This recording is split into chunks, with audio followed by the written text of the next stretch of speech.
sa akin ang ninong ko, sir.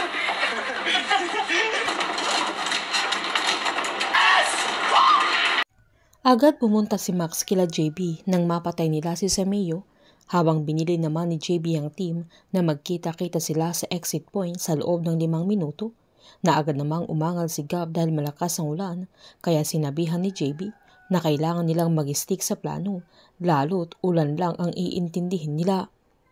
Agad namang iniska ni Max yung target kung saan 100% na nagmatch sa cellphone niya, kaya agad niyang sinabihan sila JB at Andres na confirm na si Sameo Patel ang napatay nila, kaya agad namang sinaad ni Andres na kailangan na nilang makalabas sa area. Sinabihan naman ni JB si Max na kailangan niyang tawagan si Greg, kaya agad niya itong tinawagan para ipalam na patay na si Sameo. Sabay sinabihan ng dalaga na magsisend siya ng mga larawan for confirmation, na agad namang chinek ni Greg. Sabay sinaad niyang maayos ang trabaho nila at pinabot niya ang pagbati sa buong team. Sabay inutos niyang kailangan na nilang umalis sa area at aantayin niya sila sa exit point. Nang kumpleto na ang team ay inutos ni JB na i-check na nila ang area para makaalis na din sila. Sa pagpasok ni Miguel sa isang kwarto ay nakita niya ang isang daan papunta sa isang basement, kaya agad niya itong binuksan at bumaba, na nagulat siya dahil may mga timba na may tali at nakakonek sa mga dingding, kaya iniwasan niya ang mga ito.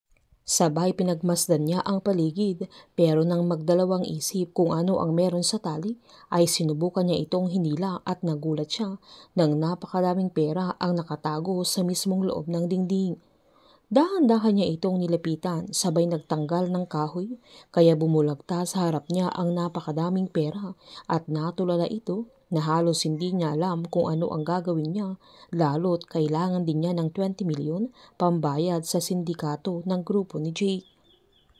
Agad niyang tinimbrehan ang team na kailangan nilang bumaba sa kanya dahil may ipapakita siya, na agad namang sinabi ni JB na hindi na sila pwedeng pumunta sa basement dahil kailangan na nilang umalis sa area, lalo't wala na silang oras. Pero hindi makaalis si Miguel sa area, na sinabihan niya ang team na kailangan talaga nilang makita kung ano ang natagpuan niya.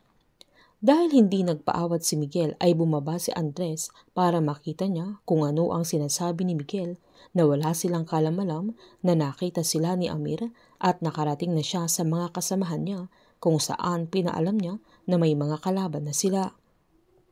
Nagulat naman si Andres nang makita niya ang tone-toneladang pera sa loob ng basement, kaya agad niyang binuksan yung ilaw at maging siya ay halos hindi makapaniwala sa nakikita niya, lalo't kailangan din niya ng 20 milyon para mabili yung dati nilang lupa.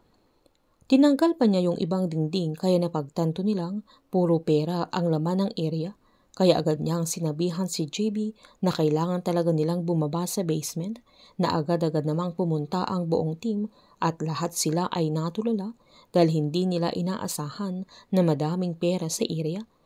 Kaya napatawa pa si Tomas. Nang tanggalin ni JB ang lahat ng dingding ay sangkaterbang pera ang nakatago doon, kaya tumawa lalo sila Miguel at Tomas. Sinabihan ni Miguel ang team na wala naman sigurong masama kung kukuha sila ng pera, na agad silang sinabihan ni Max na dapat nilang sunugin, na agad namang nangatwiran si Tomas na pwede nila itong pakinabangan, at agad ding sinaad ni Miguel na wala naman sigurong masama kung tutulungan nila ang mga sarili nila, at inamin niyang kailangan niya ng pera para sa anak niya, kaya naisip din ni JB na kailangan din niya ng 50 milyon para makalaya ang airpot niya. Dahil pare-pareho silang nangangailangan sa mga sandaling yan, ay kumuha si JB ng mga sako at binigay niya kila Miguel at Tomas, kaya masaya ang dalawa na agad nilang nilagyan ng mga pera, na maging siya ay kumuha na rin ng sariling sako at maging si Gab. Nakatayo lang sila Andres at Max sa sandaling yan, kaya sinabihan ni Gab na kumuha na din sila ng kanila, kaya agad kumuha ang dalawa ng kanilang sako at nilagyan nila ng mga pera.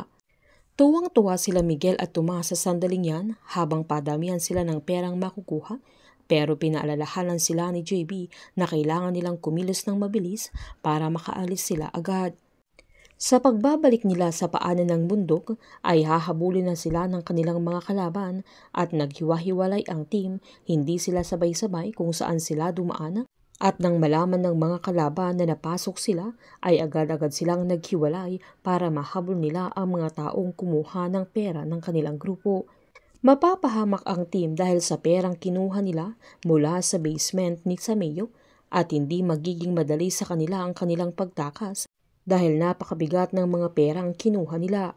Painit ng painit ang mga tagpo, sabay-sabay po nating subaybayan ang advance episode ng Incognito dito lamang po sa aking channel. Patuloy lamang pong manood, mag-likes at mag-subscribe para ma-update po kayo sa mga susunod na episode. Marami pong salamat.